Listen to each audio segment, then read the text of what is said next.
Hi everyone, here I'm at in front of the Angkor Thom temple, and there are some decorations here and around five pieces of what you can see at the background right now, and I'm going to sing a song and about the construction of the Angkor temple. So as you can see, there's some fishing gears and lights and flags of Cambodia made from the palm leaves, and also some bamboo fishing gears and decorations and the lights. And this is at the road in front of the west entrance of the Angkor Wat temple. So now I'm going to sing the song, and please have a listen. Yeah. មរពលានដុំឆ្លាក់កំពូល5កណ្ដាលព្រឹក្សាវត្តដោយកសិនទឹកថ្លាលាយឡំរុក្ខាលូតក្បែររបងកំពែងពាន់ឆ្នាំគយគុណពីច្រាំងលិចកើតជើងត្បូងសឹងស្រង់ទឹកភ្នែកម្ដងម្ដងម៉ែមានសំណង់ប្រាសាទបែបនេះក្រឡេកទៅឃើញកំពូល5ឡសង្កត់ខ្ចង់ចិត្តគួចនឹកសែនស្រណងកាលមានគេឈ្មោះសម័យអង្គរ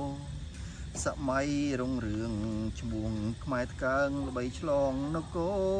សម័យចេនឡាហ្វូណនសាងថ្មរុងរឿងបវរជាង500ឆ្នាំហួសចិត្តកន្លងរាល់អស់សំណងសឹងពាន់ឆ្នាំនៅឈរត្រដែតបង្អួតរៀងឯរីប្រឹងច្រៀងទទួលទេសចរមកពីគ្រប់ទិសដំណើរឆ្លងទ្វីបទាំងចិត្តអំណរចិត្តប៉ងគួចមកទស្សនាចរស្វែងយល់វប្បធម៌ទេសចរជាតិខ្មែរស្កឹមស្កៃចង់ក្រឹងប្រាសាទឈរនឹងប្រលឹងខ្មែររចនាបថឆ្លាក់នៅលើផ្តែរបញ្ជាក់ថាខ្មែរពូជសាងអង្គរ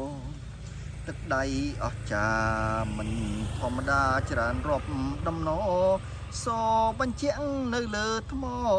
ចម្លាក់ស្រស់ល្អគុណមិនចេះណាយគយគុណពីច្រាំងខាងលិចខាងកើតខាងជើងខាងត្បូងទាំងច្រាំងខាងក្រៅខាងក្នុងស្រស់ល្អកន្លងរាប់រយហិកតាលៀតវៀងសន្ធឹងលើគ្រឹះមុំរឹងផែនថ្មបាយក្រៀមសំណង់អង្គរថ្មរៀបបន្តក្បាច់ទល់កំពូលថ្មភក់បាយក្រៀមដោះរុះឈូសត្រៀមរៀបជាសំណង់សំនឹករុះថ្មចេញជាជ្រុងអូសដឹកទាំងដុំសុទ្ធដាប់ដោយដៃសម័យបុរាណដូនតាសាងរចនាល្អក្រៃចម្លាក់សុទ្ធឆ្លាក់ផ្ចិតចង់ដោយដៃគុណមិនចិនណាយជញ្ជាំងសិលាឆ្លាក់ឆ្លងសតវត្សគេខ្មែរមិនខ្សត់ឡើយណារាយពាសពេញដែនពោធិធាសម័យចេនឡាឆ្លងដល់អង្គរចេនឡាទឹកចេនឡាគោកចេនឡាថ្មលងវែកឧដុងឧដរអង្គស័ត្វសាងជាបន្តបន្សល់ដំណរប្រាសាទ100ពាន់ចម្លាក់ដោយដៃគុណល្អពោះក្រៃសង់ឆ្លាក់ដាប់ផ្សែងដឹកដោយដំរីឆ្លងកាត់ព្រឹកព្រៃតាមក្បួនវែងខ្លីតាមទូកសំពៅ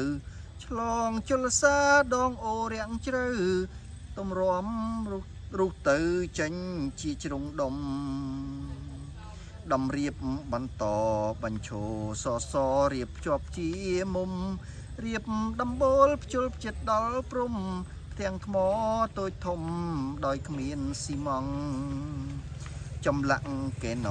ដាប់ជាប់នឹងថ្មផ្កាភ្ញីឡើងខ្វង់រូបចម្លាក់ក្បាច់ក្បូរត្រចង់នេះហៅសំណង់ស្នាដៃដូនតា សល់ត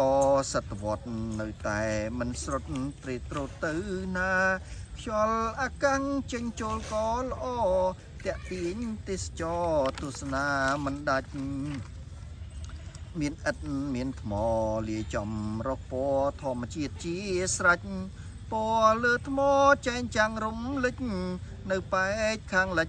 ប្រាសាទព្រះខ័ននៅបនទាយស្រីលៀនជុលដំរីប្រាសាទបាយ័នងាកមកត្បូងបាក់សីចាំក្រុងបាខែងបាកងឆ្លងក្រុងសីមា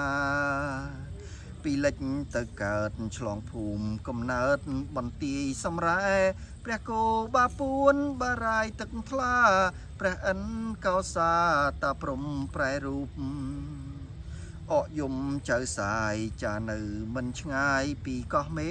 បុនធម្មនុនក្រោលគោបកទៅស្រាំងស្រង់ប្រាសាទ100,000នាមរាប់មិនអងសំលេងរៃក្រលួចពេញព្រៃផ្ដាំអ្នកទេសនាយំស្រែកប្រាប់ពីចុងរុក្ខាសូមជួយរក្សានឹងការពារផងគីខ្មែរដូនតាសម្បត្តិវប្បធម៌ស្រស់ល្អផូរផង់សម្រាប់ខ្មែរតគ្រប់ជំនាន់បៃតិងកភ័ណ្ឌសម្បត្តិលោកកាបាទសូមអរគុណបងប្អូនដែលបានតាមដានស្ដាប់មកទល់ពេលនេះបាទគឺ thank you everyone for listening to this song to this time thank you very much and now I'm going to finish the video for now and I will take another video with another song thank you very much bye bye